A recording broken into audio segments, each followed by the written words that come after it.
This is section 6.3. We are going to study how can we compare linear and exponential functions, in particular their growth rate. Okay, so in example 1 here, what we're going to try to do is figure out from a graph which of these it is. A linear function has a form y equals mx plus b. You learned that back in your applied 1 class or earlier in math 1, where m is the slope. Slope is another term for the growth rate, okay? Whereas in an exponential function, we are learning that the equation is in the form y equals ab to the x. And the growth rate is how much this base differs from 1, okay? So as we go to the next page here, we have two situations. Rather than actually giving you a function, we've given you a set of ordered pairs. So what we want to do is plot these points and tell whether or not they appear to make a linear function, an exponential function, or neither. So let's graph these quickly. Now remember, in an ordered pair, the x-coordinate comes first, and then the y-coordinate. So we go a horizontal distance, then a vertical distance. So the first point is 3, -1. So I'm going to go right 3, down 1. Point right about there. Next point is 2, 1. Right 2, up 1. Then 0, 1. We don't go anywhere, we just go up 1. Then 1, 3. And then -1, -1. Well, if we connect these points with a smooth curve, we can see that these points don't appear to make a linear, nor do they make an exponential pattern. Okay, you go back to my graphs here, they certainly don't make a straight line, and they don't make an exponential function which gradually curves in either an upward or downward direction. And this one, we would have to say, therefore, is neither of the two. Okay, it is not linear, nor is it exponential.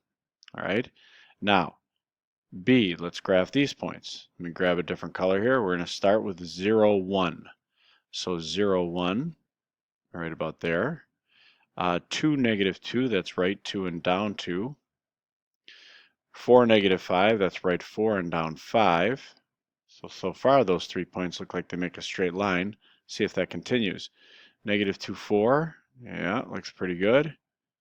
-4, 7. So these points, if I grab my line tool here, all appear to make a straight line. So if I go ahead and I graph that line, it would look something like this. And there it is. I've got a straight line. As far as the growth rate, you'll notice that these points are all 2 apart.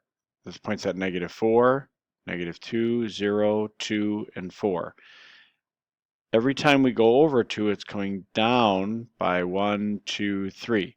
It's always down 3 over 2, down 3 over 2, down 3 over 2. So as x increases by 2 each time, the y value keeps going down by 3 every time the x value goes up by 2.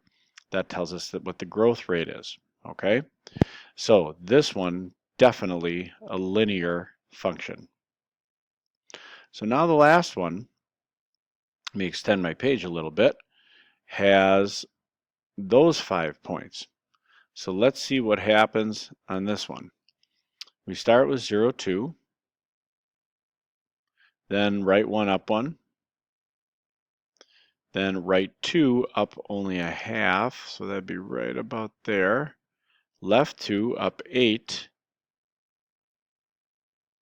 left 1, up 4. These do not make a straight line. However, if we look at this, we have a kind of a gradual downward curve to it, and it's kind of leveling off. Well, if you remember from last section that we covered back in section 6.2, that looks like an exponential decay function, okay? You notice the x values keep changing by 1. This is at -2, -1, 0, 1, and 2. This one, I went down 1, 2, 3, 4 as I went over 1.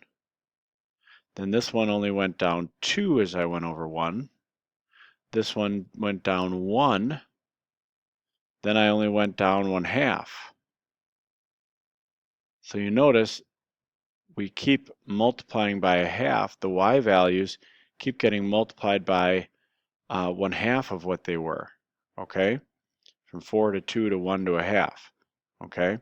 So this is an exponential function. As the x values have increased by 1, the y values have been multiplied by 1/2. They've been cut in half.